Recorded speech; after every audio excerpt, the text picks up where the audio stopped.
Hello everyone, bigyan ko kayo ng mga tips na magandang mga inumin instead of drinking coffee mga kaibigan, especially if you are 50 and above or senior. Mas maganda pong inumin itong sanga po ng malunggay or trunk ng malunggay or moringa.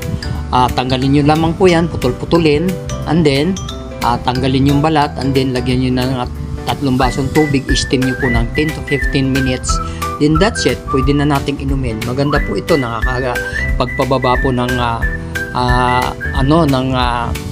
tawag nito, uric acid, and then nakakapagpababa din ng blood sugar kung ikaw ay diabetic. Kaya nakakatulong po ito at marami pang mga nagagawang tulong to sa ating katawan mga kaibigan. Kaya kung nais nyo ng healthy drink in the morning, ito po ang maganda, ang sanga ng moringa or trunk of moringa or yung sanga ng malunggay na i-steam natin.